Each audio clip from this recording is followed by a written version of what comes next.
Welcome to Rockstar Doctor Life. I'm Alyssa Longo, and each episode, my guests and I will bring you fresh, fun ways to rock your life as a health professional and create a business that aligns with who you are and the life you want to live.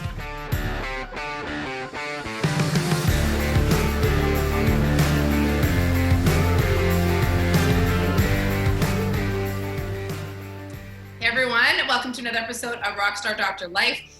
This is going to be a great conversation. My guest today is not a chiropractor, but I consider him an honorary chiropractor, like I know many of my colleagues do. Roberto Monaco is here with me, and he is going to share with us not only some really great inspiration, because we had a really phenomenal pre-chat about his life story and what keeps him inspired, but he has a passion for helping chiropractors share their message. And not just chiropractors, people, all kinds of health professionals. So welcome to the show, Roberto. Dr. Melissa, I'm so happy to be here. We're going to have a great time today.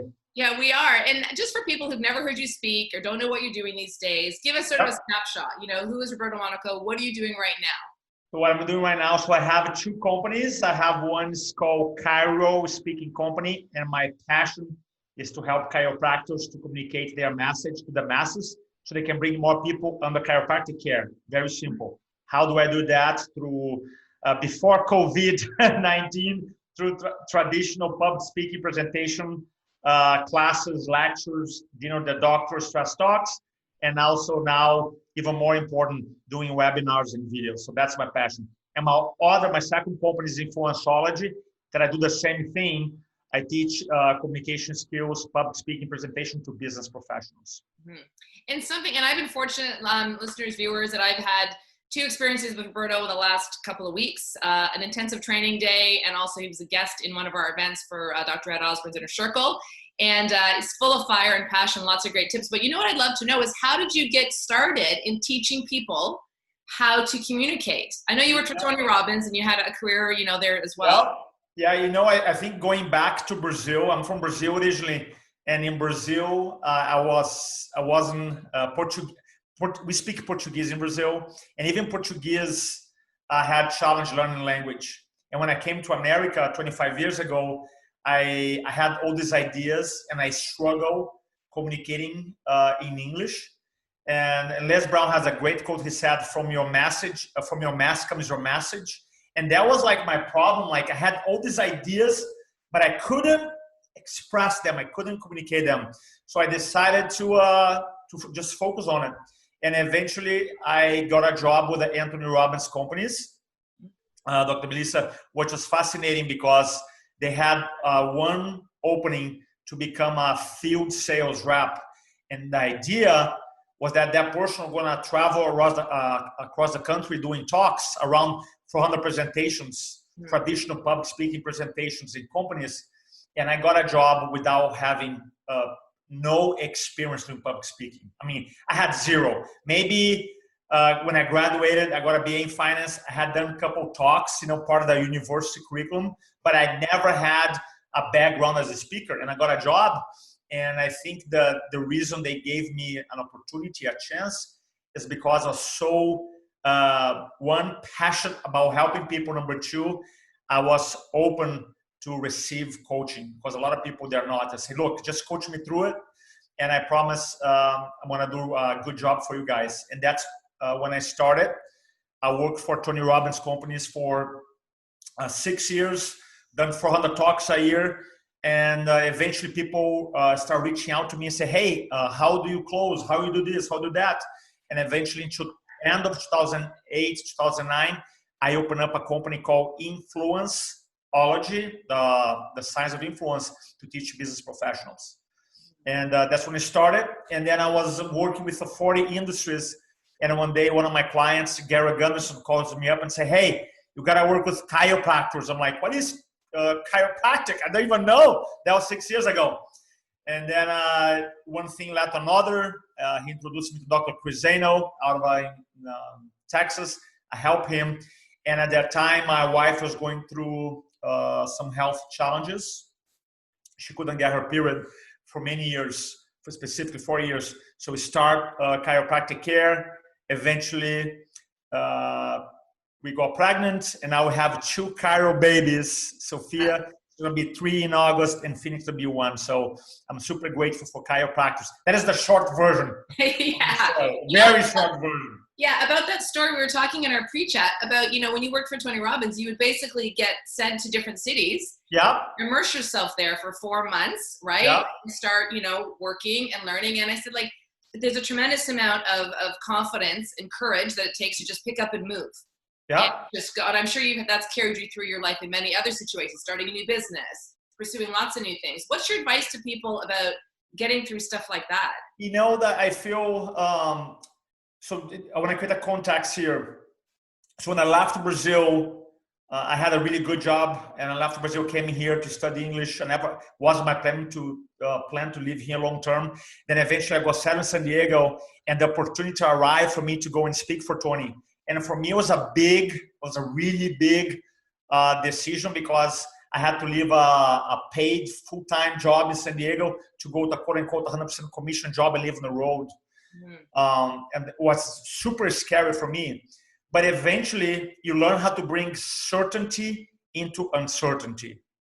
You learn how to bring that certainty through your skill sets, through your commitment, through your planning, through your actions into an uncertain environment. And back when I was doing that job in 2002, when I started, we didn't have, GPS, smartphones, iPhones, and things of that nature. So imagine every 4 months, I felt like everything was new for me. I didn't know where my place was, my gym, my laundry, my grocery store. I didn't know the roads. So all I knew was uncertainty. I mean, literally everything. No friends. By the way, when you go to a different city every 4 months, you don't have friends, you don't have neighbors. Right. So it's kind of like everything is uncertain. So then you learn through practice, just like learn how to adjust. You learn how to bring certainty into uncertainty. You say, you know what, as a leader, that's my job. So you start the basic from your routines, your habits, your dedication. And eventually, through that constant reframing your thoughts, reframing your actions, reframing the uncertainty into certainty, you become super comfortable with it. And it has been one of the biggest lessons that I learned in my career.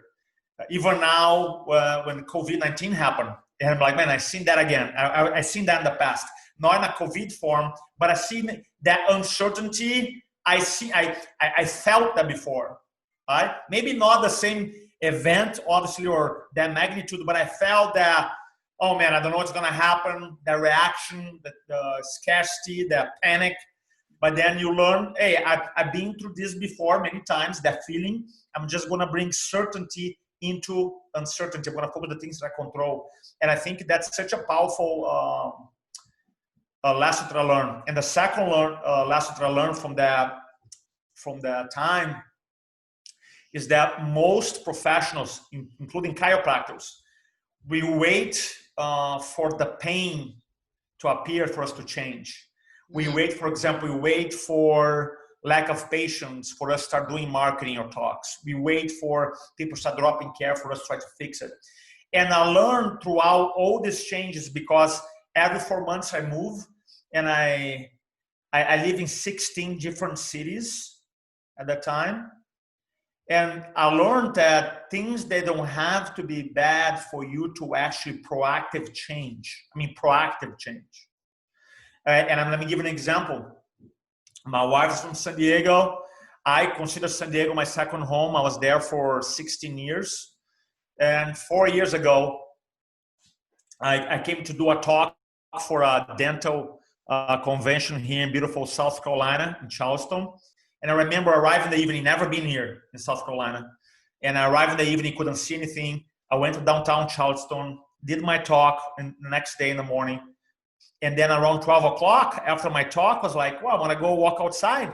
And I remember literally walking outside the hotel, and I felt like this energy, like, wow, I never seen such a beautiful city. And I remember calling my wife and said, if I ever moved, you want to come and visit here? And I just had this thought. And then eventually I started debating, where I'm going to raise my kids, and decided to move coast to coast move. By the way, I didn't know anybody here. Nobody. and Sophia was like, I don't know, 9 months or so. And the idea was like, well, if you go and change, you don't like it, I always can go back to San Diego. And for us, for our family at least, has been the biggest, I think such a beautiful change here, and we're so happy. We just bought a house here in beautiful Mount Pleasant, South Carolina. But the point being is that when you look back now, it's like, oh my God, you made this huge change and wasn't bad. So the same thing for you. You don't have to wait as a chiropractor for things get bad for you to start learning, doing streaming or webinars or developing your own course, whatever you want to do. You don't have to wait. That's something that as a big lesson from Tony, is that not only the constant reframing on everything, but also to be able to embrace change as I don't know, it's almost like a habit of like right now, for example. Yeah. My business is, I don't know, 40-50% traditional seminars and events. Me having my own events and going out and doing talks. Guess what? I cannot do that right now. So how I'm going to reinvent myself right now, again, change, so that when the events show up again and opportunities and everything becomes more normal, how I'm going to be different and better after COVID, So that's the mindset. Mm-hmm. So when you talk about reframing, give us an example, because I'm thinking, how many situations do we all find ourselves in? You're frustrated by something, you're sad, you're angry, like whatever that emotion is there a tactic or a tip or a strategy that you've learned that isn't a mind shift? Like, is there something practical? Yeah, for example, and I can go back to that time when I was going back to 2002, and I can use that now too.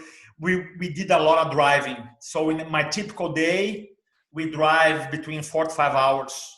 So let's say they put in New Jersey, okay?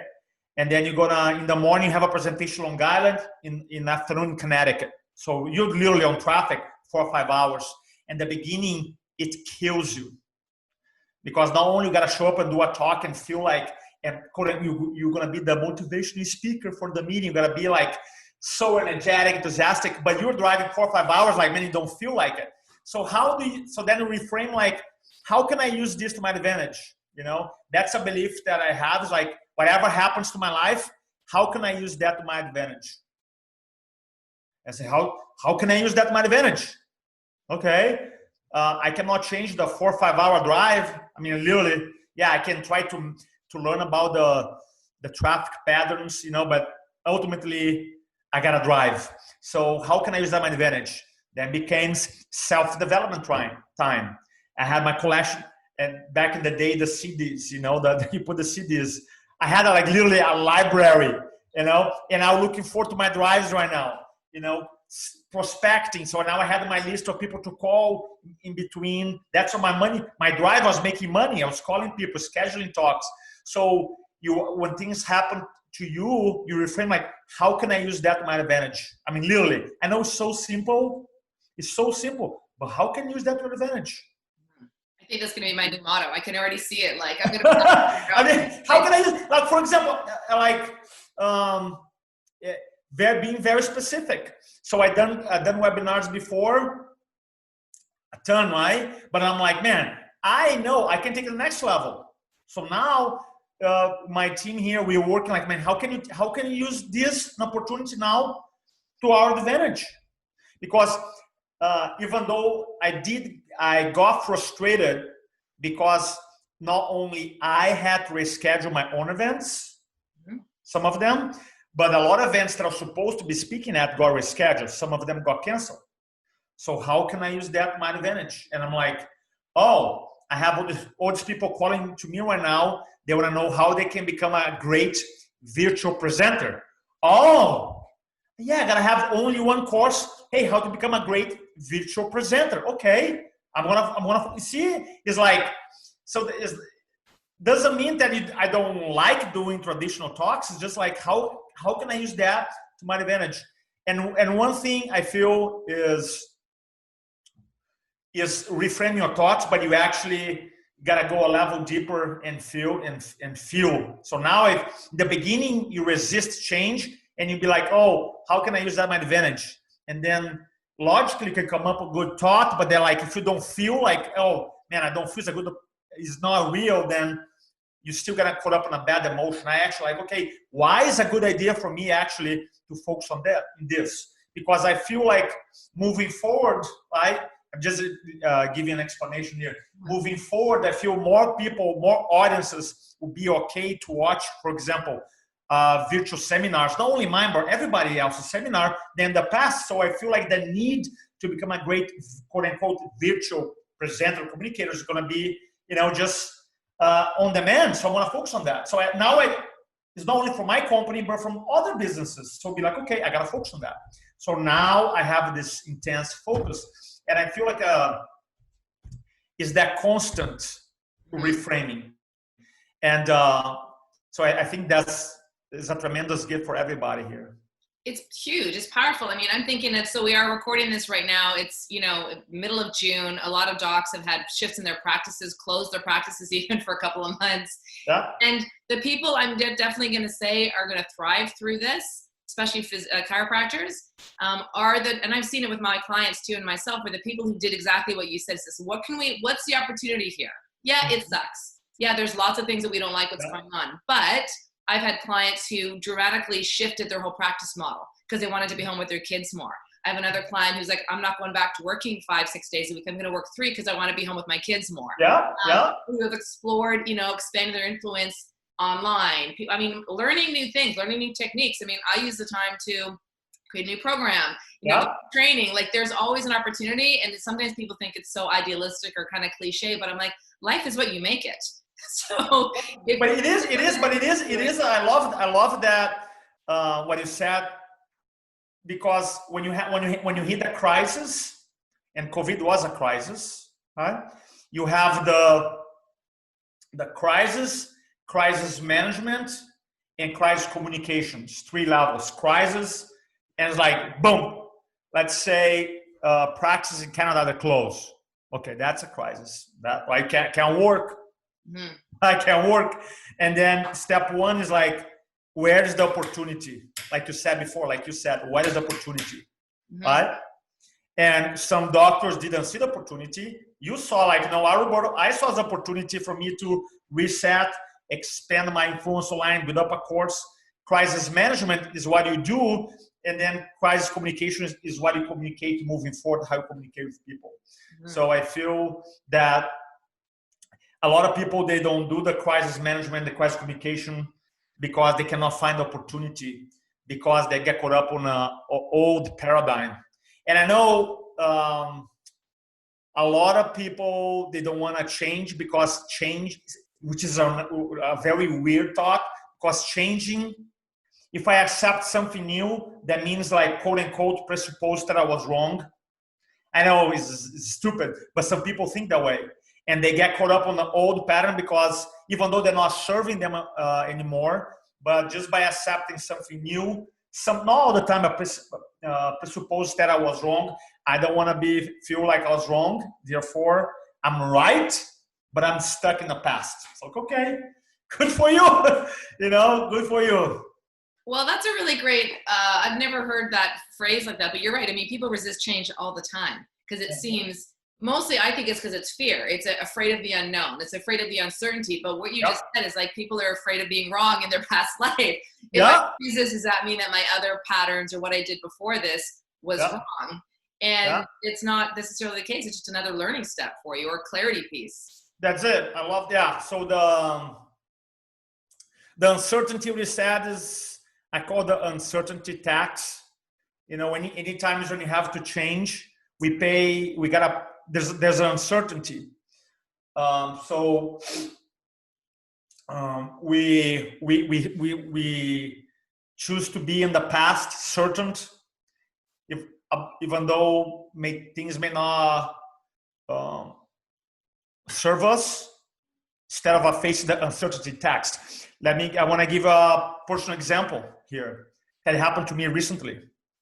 And I usually don't share things, but This Why has not? Why shows not? effect on people.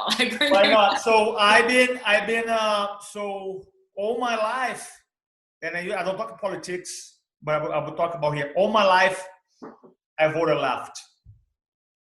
All my life. I'm 49. In Brazil, I work in a bank, union, vote left. Then come here, voted Democratic. All my life. And so imagine 40, years, 20 plus years of like that conditioning, because I thought it was better for the society. And when we moved here, when the COVID-19 happened, I saw how local governments, I'm talking about USA, how the USA, the difference between how some parties were dealing with the COVID and some parties. And for me, got so clear the distinction between blue and red. It was so clear, like glass of water, glass of wine, so clear. And I'm like, I'm gonna drop this 49 years of one paradigm, and I'm gonna adopt the other paradigm. And you know what? And it's funny because now I gotta explain that. I was having a conversation with my mom and other people, like, really? Are you now? And like, yeah. And you know what? Totally okay. Yeah. Because it's not like I was wrong. It's like it served a purpose. Now I'm like, because one thing that people don't realize is that our values change. Yes, our values. Some of our values are the same. Let's say honesty, integrity, communication, right? Whatever what's important to you. Some of the things are core and they're always there, but some things that as you go through life become more important to you. 100%. And the thing is, for me, it makes me think of that quote by Maya Angelou, when you know better, you do better. Yeah, thank you. That's it.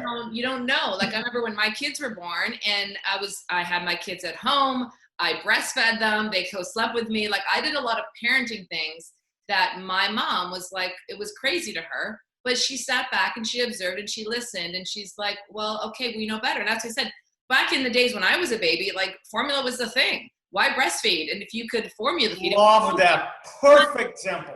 Well, now we know better. We know that breast milk is ideal, so we're going to do different things now.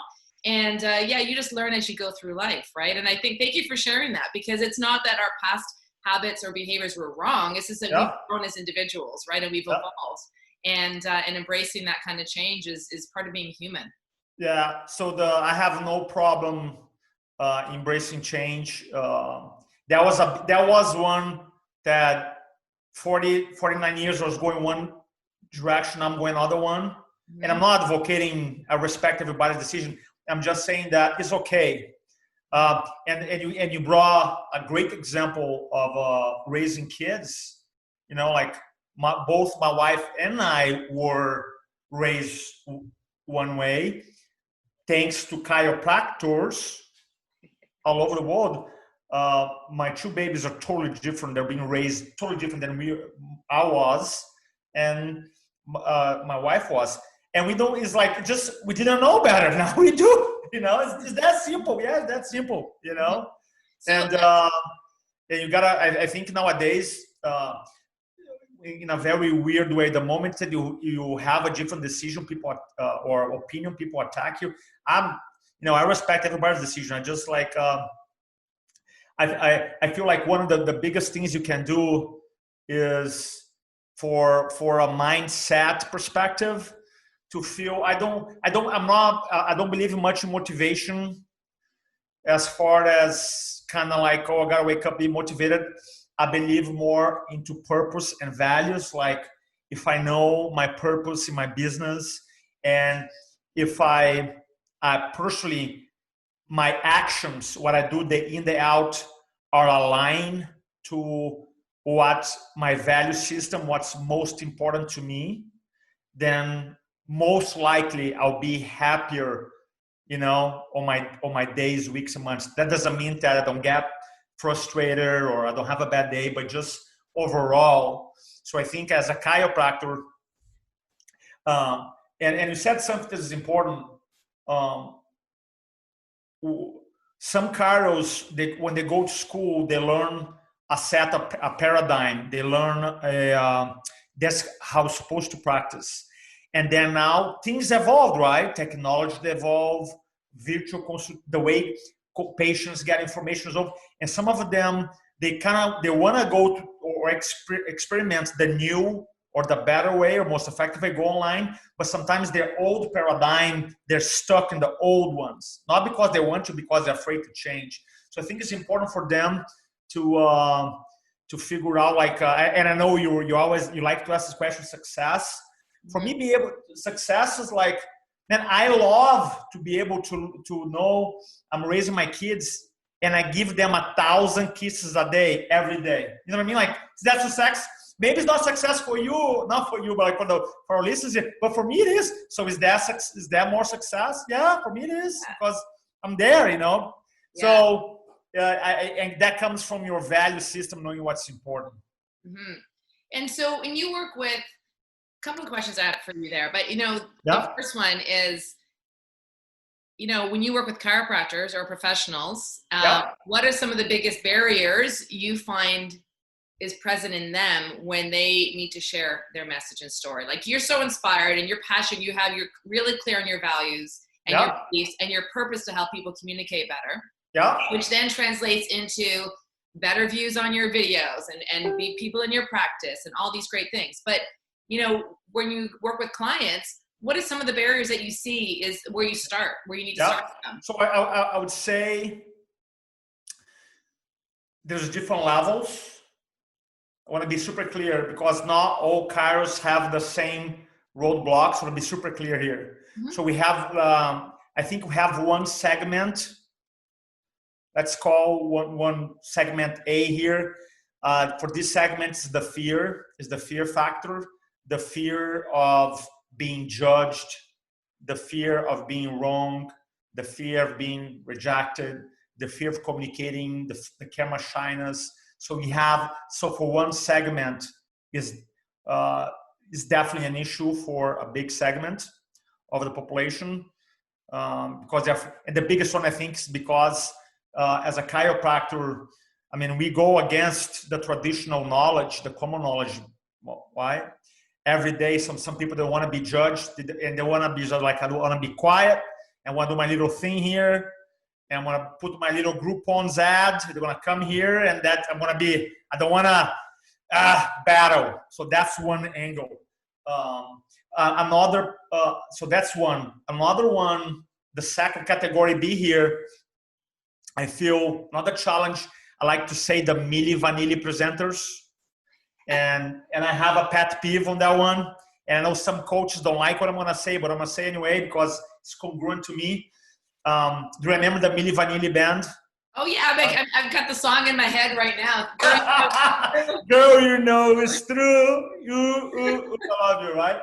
So what happens is that a lot of coaching groups, they really want. By the way, the coaches and the groups, they actually have good intentions. I want to be super clear. So they say, hey, go there and say this, and if you say this, then you're going to be successful, right? So the coaches, they actually care. And the chiros go out there, and for some reason, doesn't click, And quote unquote, they be the Milli Vanilli song, or singers, because they're singing someone else's song. It's not authentic. And I give a quick story. One of our clients calls me up a couple of years ago. He said, hey, I bought so-and-so course, and he promised all those things, converting, blah, blah, blah. And I'm following word by word, and I'm not getting the results. And I said, okay. I just had one question. From all the things you're saying, how much you believe it? And he looked at me and was like, 80%. So why you believe 80% of the things you're saying? Why? It's like, so why you're saying? And I learned that when I got a job with Tony Robbins, we had this 25-page script. One of the biggest lessons. And I remember there's part of the scripts that I couldn't say. I mean, literally, my English, I had a challenge saying that. This didn't roll out of my mouth. And I'm like, man, I cannot say this. I'll never say this, And I was trying to say, and I wasn't being effective. Then eventually, I'm like, I have to remove it. So going back to your question, I think the group A here is the fear piece. The second group is like finding your own voice, finding how you practice chiropractic. I know something that I learned, and you, obviously, Dr. Melissa, you're a doctor, you can coach me here, but it's fair to say that chiropractors, they all practice a little bit different, their belief systems, yes? I would agree with that statement. Well, yes. right? Yeah. And I feel like you have to, your communication has to honor that. Simple as that. It's the biggest thing. One of my programs I teach is called the Simple Practice, and it's not about building a small practice. It's about building a simple practice that reflects you. And one of the things we teach is frameworks for communication rather than scripts. Yes, perfect. What's important to you in your practice, how I want to communicate. Look, these are the 5 points I want every new person in my practice to understand. Perfect. But the dance I do with them and how I share that message and the words I use and the order that it comes out has to reflect that interaction. And so I'm with you 100%. I mean, perfect. I love that. That I was probably most frustrated in practice, and all the results were there as well. The lack of results, meaning, when I was trying to be someone that someone else told me to be. And that included how I was marketing, how I was dressing, how I was presenting, examinations and all that shit. And when I stopped that and got clear on who Dr. Melissa was and how I was going to practice, everything changed, So that's a big part of the show is, I love that. Your own rockstar doctor life, whatever that's going to be. You're creating the Roberto life, you and your wife and your family, you've defined what's important to you, and you're building a business that reflects that. And so you're talking about language. I love that.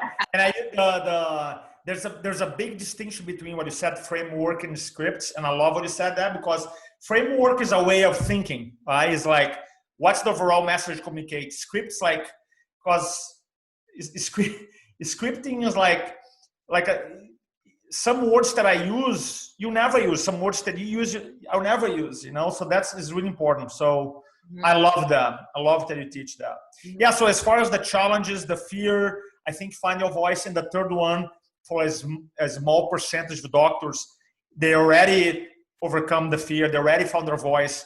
Then it's about become more effective. You know what I mean? Like, how can I go from, 60% to 70%? How I go from 70% to 75%? You know what I mean? But that's more advanced. So just like anything else, people go through stages in speaking.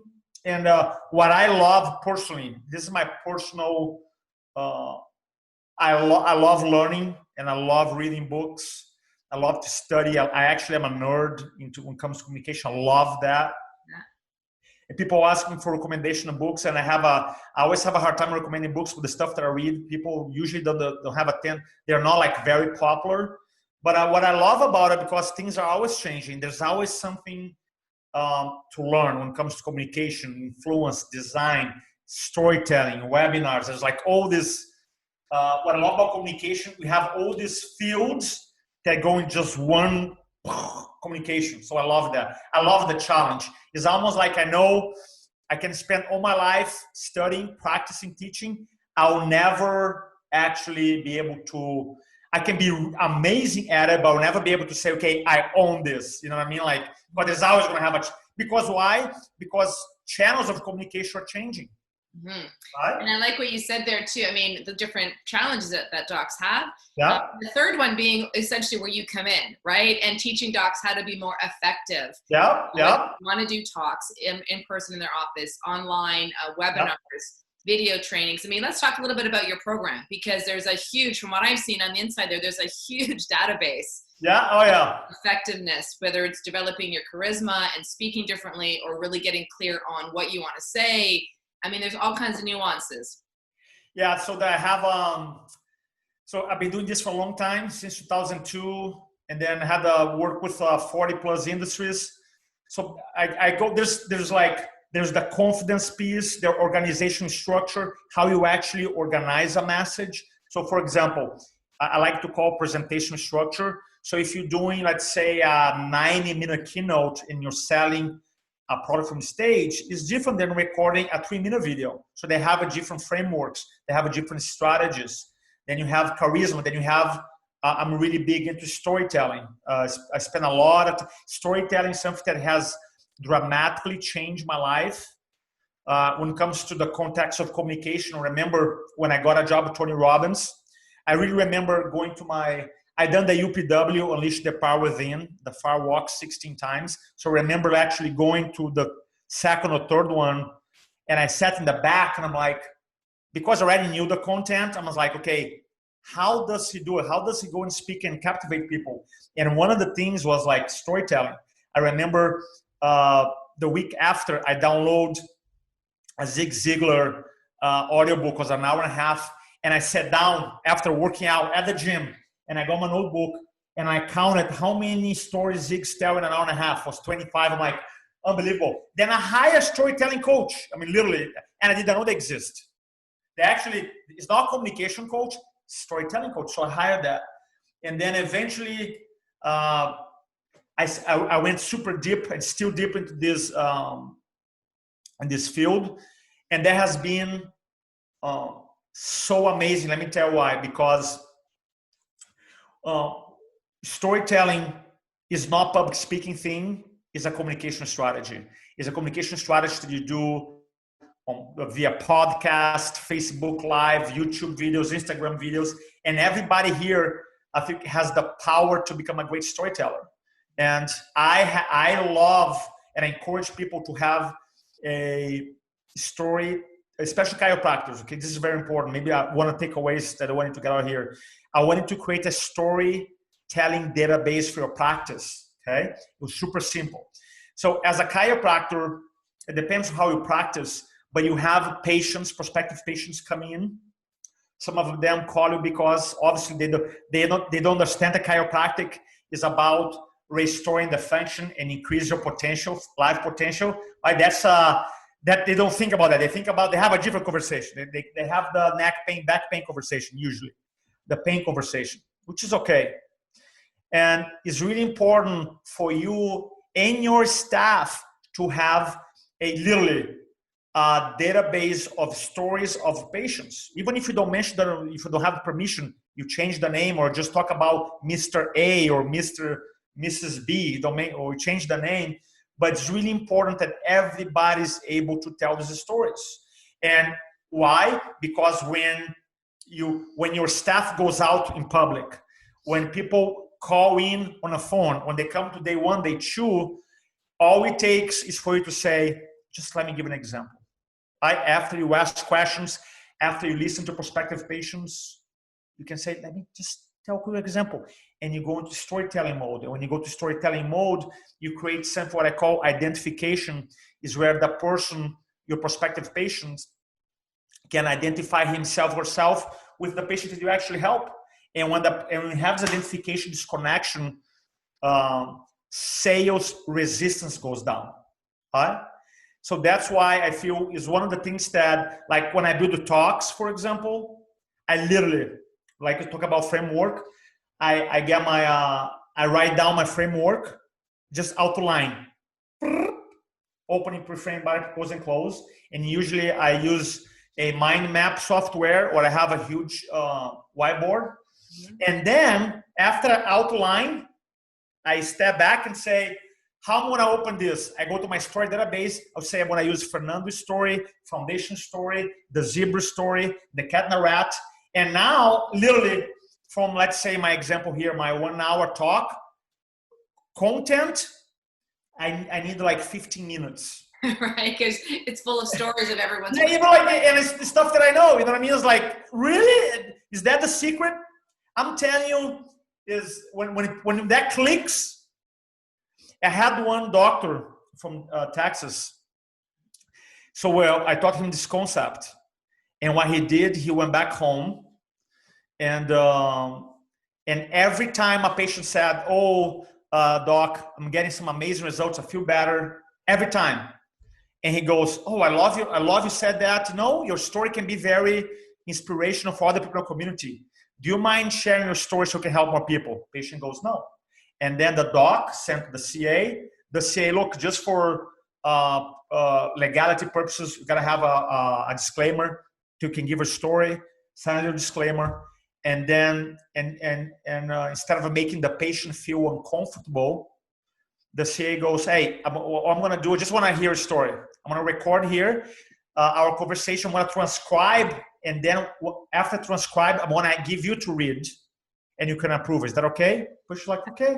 So yeah, tell me. So what you try? What are you doing? How are you feeling before? What you tried before? How did you heard about us? How do you like your care? What's the results? How's life now? And the patient just talking, and then they go transcribe, and then clean up the language, give to the patient approves. And for a year, he had this story-based Facebook ads. Basically, was just literally the story, just a story. Yeah. And there was a picture with the doc and the patient. I mean, they crush it. And now he said, no, Roberto, now because I run these events, and every month I have a theme, I don't put, my ads are stories. You come to his practice, it's all stories. Right? It's awesome. It's a different way of thinking. And now for the doctor, let's say you want to do a talk, you remember, oh, I want to talk about Mary Jane's story, Bob's story, little Johnny's story. That's 20 minutes of my talk, done. So I feel like I'm not saying that traditional how-to content obviously is very important, but I'm telling you, is one of the things that encourage not only the doctors, but the moms that are listening to us right now, the dads, the entrepreneurs here who are not chiropractors, just take some time and study storytelling, because what I learned, people say, oh, I'm a great storyteller. But then when it comes to the business context, they forget. They go into the PowerPoint mode, the bulletproof, bunch of bullet points mode. So anyway, so I would highly encourage to focus on that. Well, and there's so many things that come up from storytelling that will enhance any kind of presentation. I mean, one, you're connecting with people. Yeah. Most people relate to stories and ideas more than they're going to connect with the PowerPoints and all the science. I mean, there's some people that are very analytical and they want to give goods and explain things to me. But if you can combine that with, this is how this person's life changed, that's a much different experience that someone's going to have. And I'm with you. It's much more powerful way to bring someone into your philosophy, your practice, we're always convincing people every day, right? The stories of like relationship, of friendship, of parenting, like these are stories sell and stories connect you. That's it. Facts tell, stories sell. Yeah. Okay. I would love to keep talking with you, but I want to respect your time.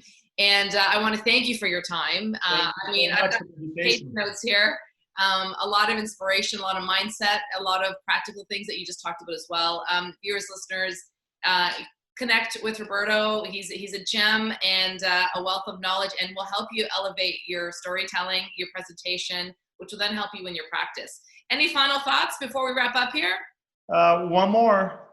If you don't share your story, the marketplace will create one about you. So communicate today. Thank you so much. Cool. Leaving us with something powerful. Thank you. I hope you enjoyed today's show. Find out more about today's guests and everything else that we talked about in the show notes. You can also find all this content and so much more, including videos, blog posts, and how you can work with me on the Rockstar Doctor Life website. If you haven't yet reviewed the show, we'd love it if you headed on over to iTunes, subscribe, and leave us a review about what your thoughts are about future episodes for the show and what you like best. Feel free to connect with me on Instagram at Melissa Longo DC, and of course on Facebook. Thanks again for listening. We'll see you next time.